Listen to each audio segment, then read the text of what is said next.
saudara diberkati Tuhan, amin. Tuhan Yesus memberkati. Kita buka firman Tuhan di dalam perjanjian baru, Matius 16 ayat 13 sampai 19. Saudara perhatikan dalam Alkitab saudara, saya akan membacakan. Pengakuan Petrus. Setelah Yesus tiba di daerah Kaisarea Filipi, ia bertanya kepada murid-muridnya, kata orang, siapakah anak manusia itu? Jawab mereka, ada yang mengatakan Yohanes Pembaptis, ada juga yang mengatakan Elia, dan ada pula yang mengatakan Yeremia, atau salah seorang dari para nabi. Lalu Yesus bertanya kepada mereka, tetapi apa katamu, siapakah aku ini? Maka jawab Simon Petrus, engkau adalah Mesias, anak Allah yang hidup. Kata Yesus kepadanya, berbahagialah engkau Simon bin Yunus, sebab bukan manusia yang menyatakan itu kepadamu, melainkan Bapa-Ku yang di sorga. Dan aku pun berkata kepadamu, engkau adalah Petrus, dan di atas batu karang ini aku akan mendirikan jemaatku, dan alam maut tidak akan menguasainya.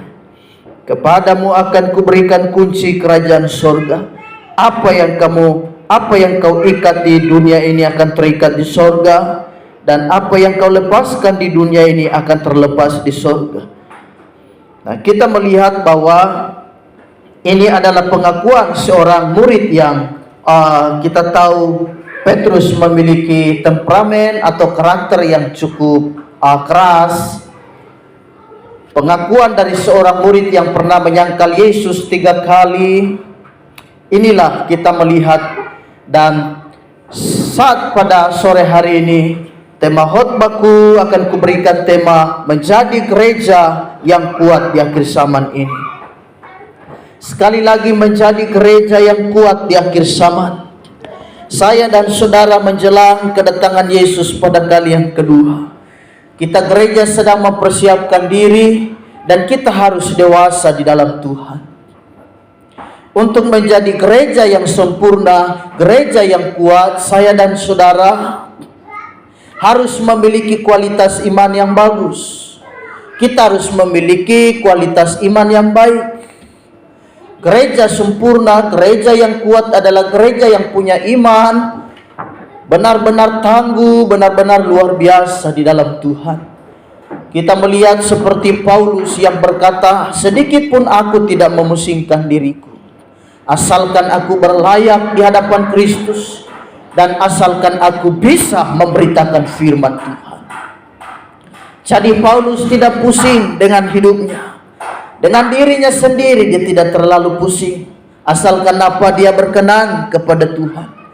Dia berkenan kepada Sang Raja di atas segala raja, yaitu Yesus Kristus. Jadi gereja Tuhan di akhir zaman ini kita harus benar-benar sempurna, karena hanya gereja yang sempurna dia terangkat di awan-awan yang permai. Dia akan diangkat oleh Tuhan. Karenanya firman Allah memberikan perumpamaan, Kristus memberikan perumpamaan tentang 5 gadis yang bodoh dan 5 gadis yang bijaksana. Ada pada barisan manakah kita? Ada pada golongan manakah kita?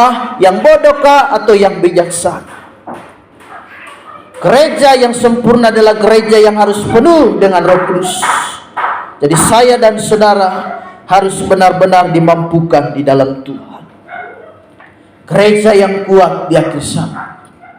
Ada banyak orang berpikir bahwa gereja itu seperti pom bensin, sehingga dia hanya ke sana untuk isi bahan bakar kalau tatkala di mana motor dia sudah mulai mogok-mogok. Jadi kalau kerohaniannya sudah mulai padam, dia datang ke gereja, dicas lagi, diisi lagi supaya dia kuat. Ada banyak orang menganggap gereja itu seperti apa? Seperti supermarket yang menyediakan semua keperluan sembako, keperluan apapun untuk para konsumennya. Sehingga mereka datang, mereka dilayani, dan mereka dikenyangkan. Mereka boleh membeli apapun yang mereka perlukan. Mereka menjadikan gereja seperti supermarket, hanya mengisi kebutuhan-kebutuhan, karena mereka merasa mereka dari lahir sampai meninggal pun gereja yang urus mereka. Mereka lahir dilayani dengan apa? Dengan doa penyerahan. Anak dibawa ke gereja. Bahkan meninggal pun gereja datang melayani mereka. Ada juga yang berpendapat gereja itu seperti restoran. Dia hanya datang duduk, dilayani, diberi makan, begitu kenyang langsung dia pulang lagi. Dia bayar dan pulang, bayar, kasih persembahan, dia bawa korban persembahan dan dia pulang. Gereja adalah saya dan saudara bertumbuh bersama, kita kuat bersama, kita menjadi keluarga di dalam Tuhan. Kita terlibat pelayanan bersama, kita iring Tuhan bersama. Jadi gereja bukan hanya seperti yang saya jelaskan tadi, tetapi gereja jauh melebihi dari semuanya itu. Gereja adalah sebagai rumah Tuhan, rumah bersama. Gereja juga adalah sebagai di mana tempat rumah kita bertumbuh. Kita dikuatkan, kita diperlengkapi dan kita diberkati oleh Tuhan. Kita lihat di situ bahwa Kristus mengajukan satu pendapat. Menurut kalian siapa saya? Ada yang berkata Elia, ada yang berkata Yeremia, ada yang berkata Yohanes Pembaptis, ada yang berkata bahkan seperti nabi-nabi pada umumnya, nabi-nabi yang lain. Tetapi kita lihat pernyataan seorang murid yang bernama Petrus, Simon Petrus, dalam Matius 16 ayatnya yang ke-18. Di sana dikatakan, dan aku pun berkata kepadamu, hai, engkau adalah Petrus, dan di atas batu karang ini, kata Yesus, aku akan mendirikan gerejaku, dan alam maut tidak akan menguasai. Yesus mendirikan jemaatnya. Yesus berkata, di atas batu karang ini aku mendirikan eklesiaku. Kata gereja diambil dari kata eklesia, ek dan kaleo, artinya dipanggil keluar dari kegelapan menuju kepada terangnya yang ajaib. Jadi gereja didirikan bukan di atas Petrus, bukan. Di atas batu karang ini, pengakuan Petrus, bahwa Petrus berkata, kau adalah anak Allah yang hidup. Orang lain berkata, kau adalah Yohanes Pembaptis, kau adalah Yeremia. Tetapi Petrus bilang, tidak, pendapatku lain, kau adalah anak Allah. Karena itu Kristus berkata, wah, luar biasa. Pernyataan Petrus itu sangat hebat sekali. Karenanya Kristus langsung berkata, di atas batu karang ini, artinya di atas pengakuanmu itu, di atas pengakuan bahwa Yesus adalah anak Allah yang hidup, kudirikan jemaat. Di atas Petra, artinya batu karang, Petrus, Petra, di atas batu karang ini akan kudirikan jemaat, akan kudirikan eklesiaku. Dipanggil keluar dari kegelapan menuju kepada terangnya yang ajaib. Haleluya. Jadi kata eklesia ini atau kata ek dan kaleo ini, sudahlah, istilah ini sudah dipakai oleh orang Yunani dan orang Romawi jauh sebelum Yesus lahir. Bahasa ini mereka sudah pakai, ek dan kaleo, eklesia ini.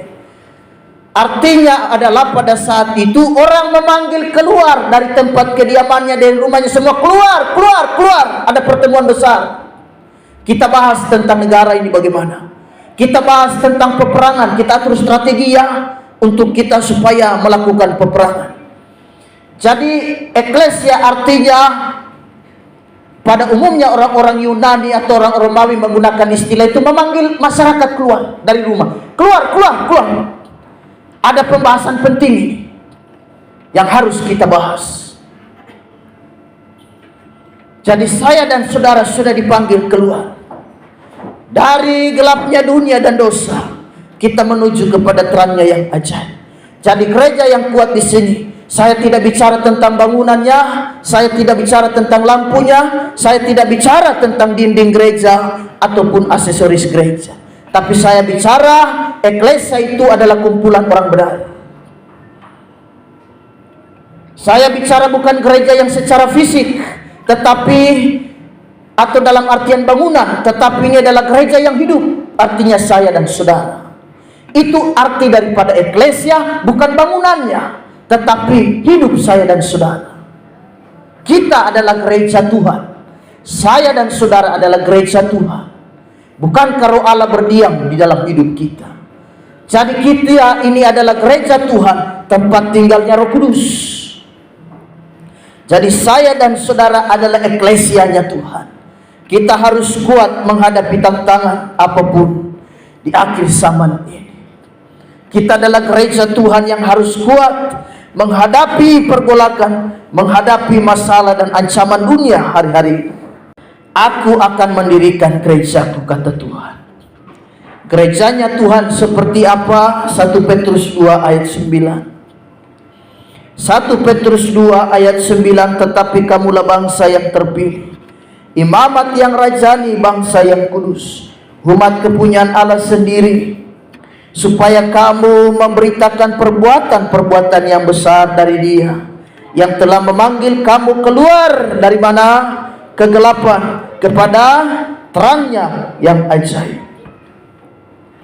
Kita telah dipanggil keluar oleh Tuhan dari lumpur dosa, dari pekatnya kejahatan, dari dunia hitam, dari lembah yang suram dan lembah kekelaman, sehingga kita ditinggikannya, diangkatnya dan didudukannya di atas apa? Bukit Sion. Kita terima kemuliaan Tuhan. Siapa kita? Siapa saya dan saudara? Tadinya kita bukan siapa-siapa. Kita orang berdosa, kita orang jauh dari Tuhan. Tetapi oleh anugerah Tuhan, saya dan saudara didekatkannya pada Dia, Yesus Kristus. Kita dipanggil dari kegelapan lumpur dosa kepada terangnya yang ajaib. Dulu kita tidak bisa mengenal Tuhan.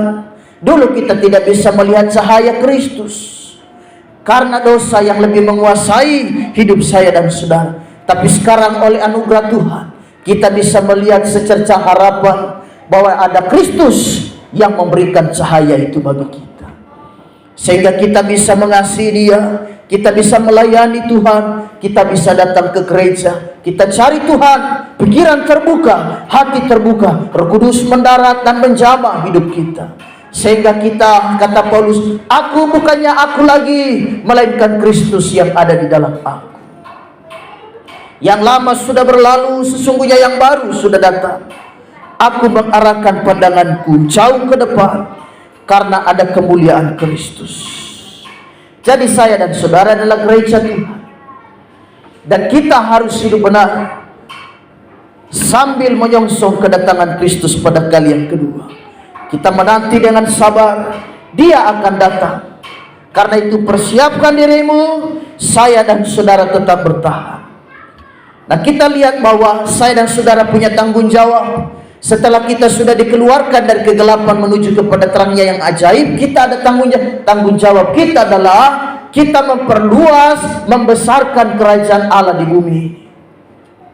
Itu tanggung jawab kita. Kita sudah diselamatkan toh, sekarang tanggung jawab kita, kita selamatkan keluarga kita. Kita tarik banyak jiwa, kita bawa jiwa. Gereja harus menjadi terang bagi banyak orang. Dan ini yang Yesus lakukan selama pelayanannya di muka bumi. Bagaimana Yesus memperluas kerajaannya? Yang pertama, kalau saudara lihat dalam Matius 12 ayatnya yang ke-28. Matius 12 ayat 28, tetapi jika aku mengusir setan dengan kuasa Roh Allah, maka sesungguhnya kerajaan Allah sudah datang kepadamu. Yesus datang mengusir setan-setan. Bagaimana supaya saya dan saudara kita memperluas kerajaan Allah? Allah akan memperlengkapi kita dengan kuasa sehingga kita mengusir setan-setan. Dalam nama Yesus, keluar dari tubuh orang ini. Dalam nama Yesus engkau pergi, kita tengking, kita strap iblis-iblis. Dan mereka lari. Kenapa? Karena memang itu tujuan Tuhan memakai kita, supaya kerajaan Allah ditegakkan dan nama Tuhan dipermuliakan. Metode yang Tuhan pakai adalah Dia mengusir setan. Yang kedua, bagaimana Kristus memperluas kerajaannya di muka bumi? Kita lihat Yesus memanggil para murid, mempersiapkan mereka dan memperlengkapi gerejanya. Markus 3 ayat 13 sampai 15. Firman Allah berkata, kemudian naiklah Yesus ke atas bukit. Ia memanggil orang-orang yang didekatinya dan mereka pun datang kepadanya. Ia menetapkan 12 orang untuk menyertai dia dan untuk diutusnya memberitakan Injil, dan diberinya kuasa untuk mengusir setan. Yesus mempersiapkan 12 murid. Meskipun satu menjadi pengkhianat, yaitu Yudas Iskariot, tetapi kemudian diganti oleh Matias. Kita lihat bahwa Kristus mempersiapkan 12 murid supaya mereka memberitakan firman, mereka memberitakan kerajaan Allah. Mereka diperlengkapi oleh Kristus. Mereka ikut Yesus kemana-mana, ikut guru kemana-mana. Mereka melihat cara Yesus melayani, cara Yesus memberitakan firman Allah. Mereka harus diperlengkapi. Bagaimana Yesus memperluas pekerjaannya? Yang berikut, Yesus mengutus banyak murid-murid lainnya. Selain 12 murid yang utama, ini murid utama, tetapi ada murid-murid yang lain juga yang Yesus Kristus pakai dan utus mereka. Lukas 10 ayatnya yang pertama. Kemudian daripada itu Tuhan menunjuk 70 murid yang lain, lalu mengutus mereka berdua-dua, mendahuluinya ke setiap kota dan tempat yang hendak dikunjunginya. Jadi ada 12 murid yang utama, tetapi ada 70 murid yang lainnya juga untuk memperluas kerajaan Allah. Kristus mengutus, Kristus memperlengkapi. Yang terakhir, bagaimana Kristus memperluas kerajaannya? Dengan cara Yesus memakai saya dan saudara sebagai eklesianya, sebagai gerejanya di akhir zaman ini. Kita baca Kisah Rasul pasal 1 ayatnya yang ke-8. Tetapi kamu akan menerima kuasa kalau Roh Kudus turun ke atas kamu, dan kamu akan menjadi saksiku di Yerusalem dan di seluruh Yudea dan Samaria dan sampai ke ujung bumi. Kerajaan Allah harus diperluas. Tuhan mengutus kita, tetapi harus diperlengkapi dulu. Kita dipersiapkan, diperlengkapi dulu, supaya kita sanggup untuk memberitakan firman. Kita dipakai Tuhan saat kita memenangkan jiwa-jiwa. Kita harus diperlengkapi dulu. Tetapi kamu akan menerima kuasa kalau Roh Kudus turun ke atas kita. Jadi saya dan saudara sebagai gereja Tuhan, kita harus diperlengkapi. Karena itu setia melayani Tuhan, tetap setia iring Tuhan, supaya kita menerima perlengkapan dari Tuhan. Kita diperlengkapi.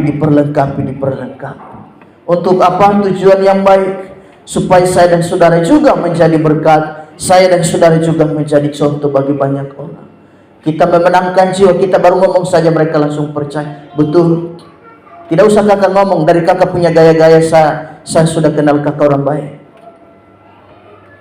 Tidak perlu kakak bicara banyak untuk merayu saya dan membujukku. Tidak perlu. Dari kakak punya gerak-gerik, kakak punya cara-cara, ini kakak orang baik. Apa yang kakak ngomong saya percaya dah, kakak orang baik. Sehingga orang percaya kita. Dia tawarkan diri dan dia berkata, kakak sembahyang di mana? Aku mau ikut dong. Aku mau ikut. Saya lihat kakak orang baik. Jadi karena itu gereja harus diperlengkapi. Saya dan saudara harus diperlengkapi. Gereja Tuhan. Kita eklesianya Tuhan. Eklesia bukan bicara bangunan, bicara pribadi kita masing-masing. Eklesia perkumpulan orang benar sedang bersekutu. Kisah Rasul pasal 2, jemaat Tuhan, jemaat mula-mula dibangun. Mereka disebut jemaat pertama. Kenapa? Karena persekutuan, mereka diperlengkapi, dipenuhi Roh Kudus. 120 murid ini diperlengkapi, sehingga mereka melakukan tanda-tanda mujizat. Tiap hari jumlah mereka bertambah. Tiap hari lihat mujizat. Tiap hari mereka diberkati Tuhan. Kita sudah melihat pada minggu kemarin. Kita melihat bahwa mereka tidak berkekurangan. Karena Tuhan mencukupi segala keperluan mereka. Karena mereka punya kesatuan hati, mereka selalu bersekutu. Jadi karena itu gereja Tuhan, saya dan saudara tetap kuat menghadapi apapun, persoalan apapun, tantangan apapun di muka bumi ini. Mari kita masuk dalam doa, kita bersyukur buat firman Tuhan. Biarlah firman Tuhan menguatkan kita semua. Tuhan Yesus memberkati.